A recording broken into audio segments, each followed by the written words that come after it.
Hello student, welcome to our YouTube channel Sandra Advanced Education. This is environmental study of class 5th and today I am going to teach you lesson 3rd. Lesson 3rd is community health and hygiene. आज इस lesson में हम सामुदायिक स्वास्थ्य and स्वच्छता के बारे में बात करेंगे. Let's begin the lesson. India is a vast country. जो भारत है वो एक विशाल देश है, बहुत बड़ा देश है. It is also the second most populous country in the world. और इसके अलावा जो भारत है वो जनसंख्या की दृष्टि से संसार में दूसरे स्थान पर है.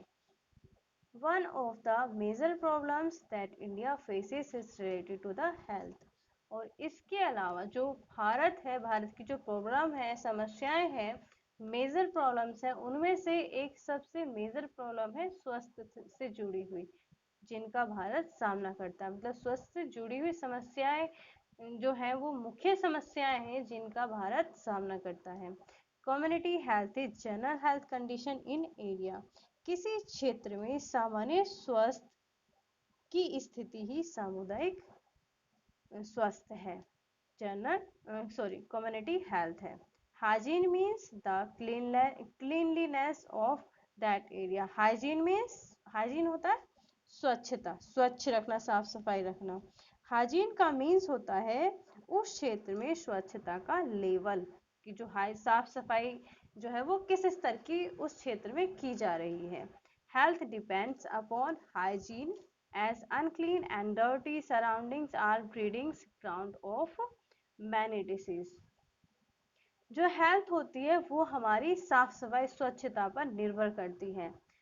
जैसे अगर कोई जगह गंदी है, बहुत ज़्यादा अनक्लीन है या फिर गंदगी है, तो वहाँ पर क्या होगा, चारों तरफ बीमारियाँ फैल जाएंगी. मतलब गंदगी और अस्वच्छता जो है, अशुद्धता जो है, वो बीमारियों को जन्म दे. In an community there are different agencies which take care of our health. एक समुदाय में बहुत सारी एजेंसीज होती हैं जो हमारे स्वास्थ्य का ध्यान रखती हैं. These agencies operate at many levels. और ये जो एजेंसीज होती हैं वो बहुत सारे स्तर पर काम करती हैं. There are many government bodies which work in cooperation with one another. और बहुत सारी गवर्नमेंट की सरकारी संस्थाएं भी हैं जो एक दूसरे का सहयोग करके काम करती हैं. Ministry of Health and Family Welfare is at the top level, which is a department of the central government. स्वास्थ्य परिवार कल्याण विभाग ये एक टॉप लेवल का स्वास्थ्य संगठन है जो कि सेंट्रल गवर्नमेंट के द्वारा चलाया जाता है. It decide and plans health care programs for the entire country and help various state level and other health care agencies in their work. यह क्या करता है, यह योजनाओं को डिसाइड करता है, हेल्थ केयर प्रोग्राम्स को डिसाइड करता है पूरे देश के लिए. और इसके अलावा जो स्टेट लेवल की जो हेल्थ केयर एजेंसीज होती हैं उनको चलाने में भी सहायता करता है और इसके अलावा उनकी हेल्प करता है. Similarly, at the state level is the Health and Family Welfare Department for each state which provide healthcare facility to the people of the state. जिस तरीके से केंद्र में, सेंट्रल में स्वास्थ्य एवं परिवार कल्याण विभाग होते हैं, उसी तरीके से राज्य में भी, स्टेट लेवल पर भी health and family welfare department होते हैं. वो क्या काम करते हैं, वो भी उसी तरीके से काम करते हैं जिस तरीके से सेंट्रल में जो सेंट्रल का हेल्थ डिपार्टमेंट होता है योजनाओं को डिसाइड करता है, हेल्थ केयर प्रोग्राम्स को डिसाइड करता है किस तरीके से कौन सी योजना कैसे क्रियान्वित करनी है. उसी तरीके से जो स्टेट लेवल की ये संगठन होते हैं, हेल्थ डिपार्टमेंट होते हैं, वो भी यही काम करते हैं. They assist agencies at the local and district level too. और इसके अलावा ये जो संगठन होते हैं ये है लोकल और जो डिस्ट्रिक्ट लेवल की जो एजेंसीज होती हैं उनकी सहायता भी करते हैं. At the local level there are 3 important agencies. Local level पर 3 एजेंसियां होती हैं. कौन कौन सी होती हैं, village panchayat, municipal committee and municipal corporation. ये 3 मेन इम्पोर्टेंट एजेंसीज होती हैं. इनके क्या क्या काम होते हैं आइए पढ़ते हैं. Village Panchayat. Its main function is to keep the village neat and clean, provide health drinking water and medical facilities, organize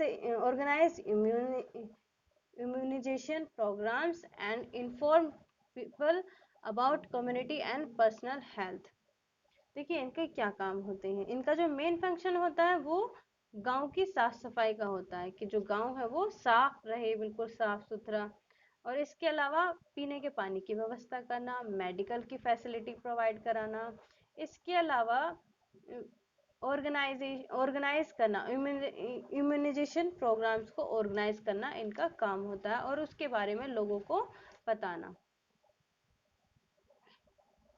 स्वास्थ्य आदि के बारे में जागरूक करना जो विलेज पंचायत होता है उनका काम होता है। म्युनिसिपल कमेटी, इसका क्या काम होता है? A municipal committee works in a small town और ए सिटी। एक जो म्युनिसिपल कमेटी होती है वह एक छोटे टाउन, छोटे कस्बे या फिर छोटे शहर में काम करती है। Municipal committee look after the health, sanitation, safe drinking water and other such facility of people। यह किस किस चीज का ध्यान रखती है? स्वास्थ्य का ध्यान रखती है, इसके अलावा स्वच्छता का ध्यान रखती है, साफ सफाई का ध्यान रखती है और पीने के पानी का, और इसके अलावा other such facility of people, और दूसरी जो लोगों के लिए फैसिलिटी जरूरी होती हैं उनको भी यह प्रोवाइड कराती है, उनका भी ध्यान रखती है। They run dispensaries and primary health centers where health care services are provided free of cost। और इसके अलावा ये डिस्पेंसरीज चलाती हैं और प्राइमरी हेल्थ सेंटर्स चलाती हैं जहां पर हेल्थ केयर सर्विस प्रोवाइड की जाती हैं बिना किसी कीमत के, मतलब फ्री ऑफ कॉस्ट यहाँ पर दवाइयाँ मिल जाती हैं, छोटी मोटी जो बीमारियां होती हैं उनका उपचार किया जाता है। It sees to it that the waste material and garbage is properly disposed of। और इसके अलावा यह इस चीज का भी ध्यान रखती है जो कूड़ा करकट है, वेस्ट मटेरियल है, उसको ठीक तरीके से डिस्पोज किया गया है या नहीं किया गया है। Municipal Corporation. Municipal Corporation is a government body in big cities like Mumbai, Calcutta and Delhi. जो म्यूनिसिपल कॉरपोरेशन होती है वह सरकार की बड़ा संगठन होता है जो कि बड़े बड़े शहरों में काम करता है, मुंबई, कलकत्ता और दिल्ली जैसे बड़े बड़े शहरों में काम करता है। Their main functions are keeping the city clean, providing clean drinking water, checking the sewage system, and organizing immunization program for polio and TB etc। देखिए जो म्यूनिसिपल कॉरपोरेशन होते हैं इनका जो मेन फंक्शन होता है वो शहर को साफ रखना, इसके अलावा पीने का पानी प्रोवाइड कराना, चेक करना, सेवेज सिस्टम को चेक करना, और इसके अलावा इम्यूनाइजेशन प्रोग्राम को ऑर्गेनाइज करना, किनके लिए? पोलियो या फिर टीबी जैसी बड़ी बीमारियों के लिए। Other important health care agencies besides these government bodies, there are many other private and non-government organizations which provide healthcare facilities and run many programs। जो सरकारी संगठन होते हैं, स्वास्थ्य के जो संगठन होते हैं उनके विपरीत बहुत सारी प्राइवेट या फिर नॉन गवर्नमेंट एजेंसीज हैं जो काम करती हैं और क्या क्या प्रोवाइड कराती हैं? हेल्थ केयर फैसिलिटी प्रोवाइड कराती हैं और बहुत सारे स्वास्थ्य से जुड़े हुए प्रोग्राम को भी चलाती हैं। These agencies help in educating people about the importance of health, sanitation and hygiene, arranging free medical camps and health care centers, organization free immunization and vaccination camps, and providing help during emergencies or epidemics।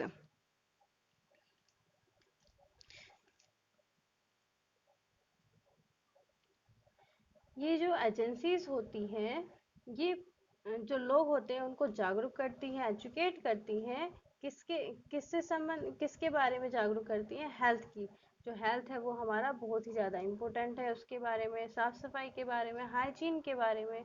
और इसके अलावा ये free medical camps arrange कराती हैं, medical health care centres arrange कराती हैं। इसके अलावा ऑर्गेनाइजिंग फ्री इम्यूनाइजेशन, इसके अलावा कि किस तरीके से जो बीमारी है उनसे बचा जा सकता है उसके बारे में ये जागरूकता फैलाती हैं। इसके अलावा फ्री वैक्सीनेशन कैंप अरेंज कराती हैं and providing help during emergency and epidemics. और इसके अलावा यह है हेल्प प्रोवाइड कराती हैं कुछ अगर इमरजेंसी है या फिर महामारी है। Primary health care centers. These primary health care centers provide medical care for the minor ailments. जो प्राइमरी हेल्थ केयर सेंटर्स होते हैं ये छोटी मोटी बीमारियों के लिए मेडिकल केयर, स्वास्थ्य सेवाएं उपलब्ध कराते हैं। They spread awareness about the need of sanitation and way to check the spread of communicable disease. इसके अलावा यह जागरूकता फैलाते हैं सैनिटेशन की, मतलब जो स्वच्छता है उसकी हमें कितनी ज़रूरत है इस बारे में ये जागरूकता अभियान चलाते हैं। And ways to check to spread the communicable disease. और इसके अलावा यह भी बता दें कि जो कम्युनिकेबल डिसीज होती है वो किस तरीके से फैलती है और उसको किस तरीके से चेक भी करते हैं उनको। They provide maternal and child health care facility to the villagers. वो maternal and child health care facility provide कराते हैं विलेजर्स को। इसके अलावा the most important function of the primary health care is to impart health education to the villagers. और इनका जो सबसे इम्पोर्टेंट फंक्शन होता है, काम होता है, वो होता है लोगों को, जो गांव के लोग हैं उनको स्वास्थ्य के बारे में, स्वच्छता के बारे में जागरूक करना। हॉस्पिटल के बारे में हम बात करते हैं। A hospital is the most important and biggest healthcare agency in a city. जो हॉस्पिटल होता है वो एक बहुत बड़ी हेल्थ केयर एजेंसी होती है किसी शहर में। A hospital has better facility and is more equipped for treatment of all types. जो हॉस्पिटल होता है उसमें अच्छी सुविधाएं होती हैं और बहुत सारे साधन होते हैं ट्रीटमेंट करने के लिए। अलग अलग बीमारियों के अलग अलग प्रकार के बहुत सारे साधन होते हैं अलग अलग बीमारियों को ठीक करने के लिए। It has many doctors, surgeons and nurses working round the clock. जो हॉस्पिटल होता है उसमें बहुत सारे डॉक्टर होते हैं, सर्जन होते हैं, नर्सेस होते हैं जो बहुत ही तेजी से काम करते हैं, बहुत स्पीड से काम करते हैं। They also handle emergency cases. और इसके अलावा ये इमरजेंसी केसेस जो होते हैं उनको भी हैंडल करते हैं। There are many rooms, test laboratories, ICUs and operation theatres. जो हॉस्पिटल होते हैं उसमें बहुत सारे रूम्स होते हैं, टेस्ट लेबोरेटरीज होती हैं, आईसीयू होते हैं और ऑपरेशन थिएटर्स होते हैं। In a government hospital, treatment is much cheaper than in a private hospital. एक जो गवर्नमेंट हॉस्पिटल होता है, सरकारी हॉस्पिटल होता है, वहाँ पर जो ट्रीटमेंट होता है, इलाज होता है, वो एक प्राइवेट हॉस्पिटल की तुलना में सस्ता होता है। अब हम बात करते हैं मोबाइल डिस्पेंसरीज की।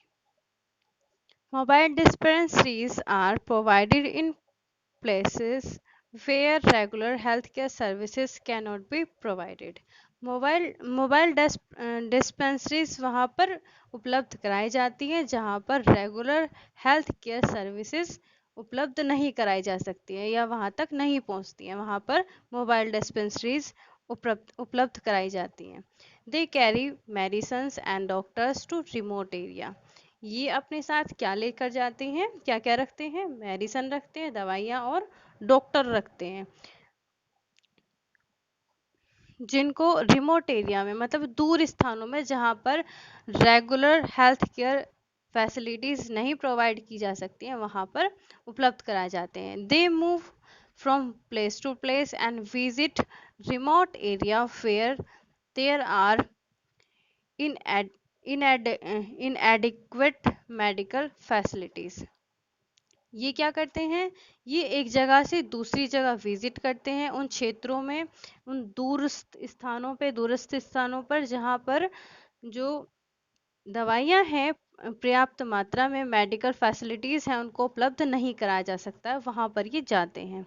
देयर आर मोबाइल वैन्स, ये मोबाइल वैन्स होती हैं which travel different places to provide health care facility to people. जो कि ट्रैवल करती हैं, ये एक मोबाइल वैन होती हैं जो ट्रैवल करती हैं अलग अलग जगहों पर जहाँ पर लोगों को हेल्थ केयर सर्विसेज प्रोवाइड करानी होती है। मतलब अलग अलग जगह पर ये घूमते रहते हैं, इधर से उधर प्लेस टू प्लेस जाते रहते हैं और लोगों को हेल्थ केयर सर्विस प्रोवाइड कराते हैं, उपलब्ध कराते हैं। मिथ्स एंड सुपरस्टिशंस, मिथ्स होते हैं कल्पनाएं, कल्पित कथा या फिर, और सुपरस्टिशन होते हैं अंधविश्वास। तो इनके बारे में हम बात करते हैं। One of the important function of local healthcare agencies is to dispel superstitions belief regarding disease। Local health care agencies का एक मेन फंक्शन ये भी होता है कि वो जो बीमारी से जुड़ी हुई अंधविश्वास है, जो वो बेकार धारणा रखते हैं लोग, उनको खत्म करना है, उनको दूर करना है। Many people in India are illiterate, हमारा जो देश है भारत, उसमें बहुत सारे लोग इलिटरेट हैं। They have false ideas about many disease, और उनके जो विचार हैं बहुत सारी बीमारियों के प्रति, उनके विचार जो हैं वो गलत हैं, वो उन बीमारियों के बारे में गलत सोचते हैं। They think that disease are caused by evil spirits and are result of gods curse. वो क्या सोचते हैं, वो सोचते हैं कि जो बीमारी है वो किसी बुरी आत्मा के द्वारा हुई है, किसी बुरी आत्मा का श्राप है, या फिर भगवान का दिया हुआ कोई अभिशाप है, भगवान का कोई श्राप है। सम कॉमन सुपरस्टिशंस, कुछ कॉमन अंधविश्वास, सामान्य अंधविश्वास कौन कौन से हैं, पढ़ते हैं। लेप्रेजी, ये एक बीमारी है, कुष्ठ रोग, इसके बारे में लोगों की क्या धारणाएं होती हैं। People think that this disease is the result of since committed by A people person. लोग ये मानते हैं कि ये जो बीमारी है ये उस व्यक्ति के द्वारा, मतलब जिसको ये बीमारी है उस व्यक्ति के बुरे कर्मों का नतीजा है, उसने कुछ ऐसे कर्म किए होंगे जिसकी वजह से ये रोग उसको लगा है। But this is not true, लेकिन यह है सही नहीं है, यह गलत है। This disease can be cured by taking proper medical treatment, ये जो बीमारी है, डिसीज है, यह सही तरीके से अगर मेडिकल ट्रीटमेंट लिया जाए, इलाज लिया जाए, तो यह बीमारी ठीक की जा सकती है। अब हम बात करते हैं मीजल्स। मीजल्स एक बीमारी का नाम है, खसरा, इसको हिंदी में खसरा बोलते हैं। People think that this disease is caused by the anger of a goddess। लोग मानते हैं या सोचते हैं कि ये जो बीमारी है ये किसी देवी की, मतलब जो देवी होती हैं, देवी आत्माएं होती हैं, उनके गुस्से की वजह से हुई है, वो नाराज हो गई है जिसकी वजह से ये बीमारी हो गई है। They think that if they pray to the goddess she will cure them. वो ऐसा मानते हैं कि अगर वो देवी की प्रार्थना करेंगे, देवी को की प्रे करेंगे, तो जो देवी है वो उनको क्योर कर देगी, ठीक कर देगी। But this is not true, लेकिन ये है सही नहीं है। This disease is caused by A macro organism can be cured. और जो डिसीज है ये एक मैक्रो ऑर्गेनिज्म की वजह से होती है जो कि ठीक की जा सकती है। रिकेट्स, रिकेट्स एक बीमारी है, सूखा रोग होता है, ये बच्चों में हो जाता है ज्यादातर। This disease is caused by the deficiency of vitamin D, ये जो बीमारी होती है ये विटामिन डी की कमी से हो जाती है। Many people believe that it is caused by an evil spirit, और जो लोग हैं वो ये मानते हैं कि जो बीमारी है, ये जो रिकेट बीमारी है, सूखा रोग है, ये किसी बुरी आत्मा की वजह से हुआ है।